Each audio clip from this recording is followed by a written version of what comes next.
What if I told you that the very first space shuttle built by NASA never actually went to space? Its name was Enterprise, and its mission was something completely different. But why was it built? How did it fly?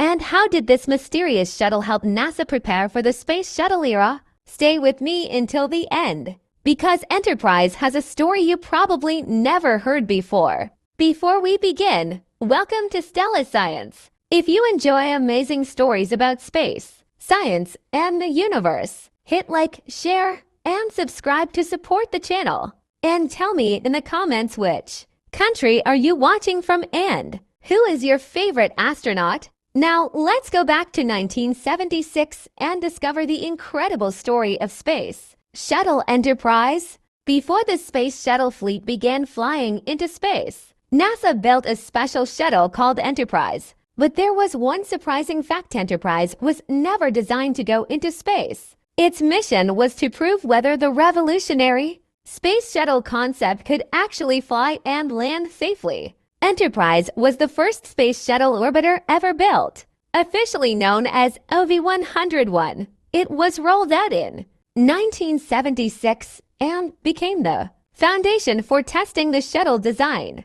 NASA wanted a spacecraft that could launch like a rocket, operate in space, return through the atmosphere, and land on a runway like an aircraft. Enterprise was built to test the most important part of that idea: flying and landing.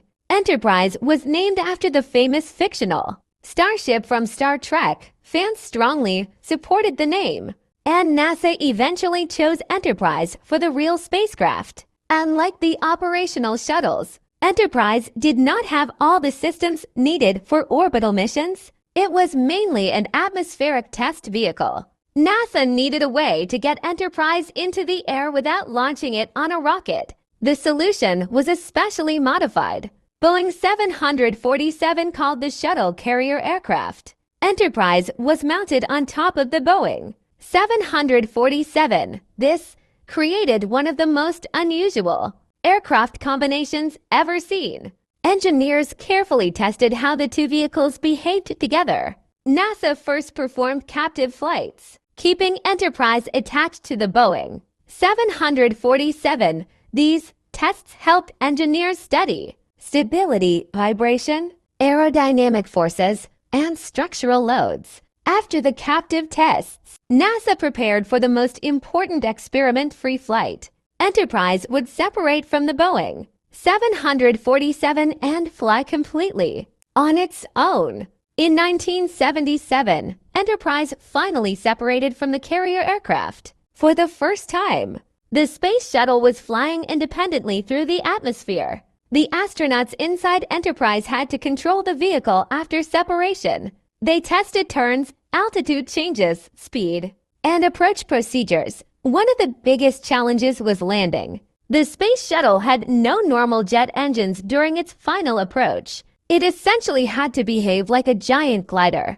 Enterprise proved that astronauts could control this unusual glider and guide it toward a runway. This was one of the most important achievements of the test program. The shuttle's landing speed was much higher than a normal passenger aircraft. That made the final approach extremely demanding for the astronauts. Every Enterprise flight produced valuable data. Engineers compared real flight results with computer simulations and wind tunnel predictions. Enterprise also helped astronauts gain experience with the shuttle's unique handling characteristics. Their observations became valuable for future shuttle crews. NASA's testing approach was gradual. Instead of immediately attempting a dangerous free flight, engineers increased the difficulty step by step.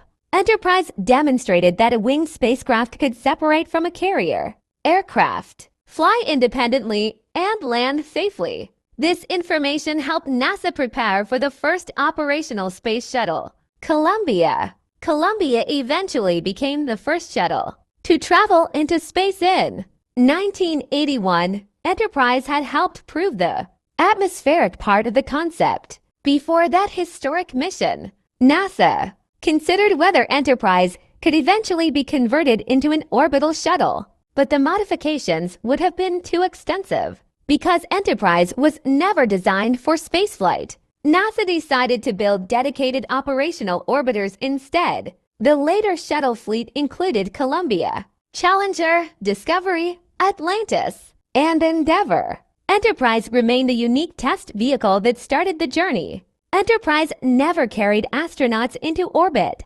never launched a satellite, and never performed a spacewalk.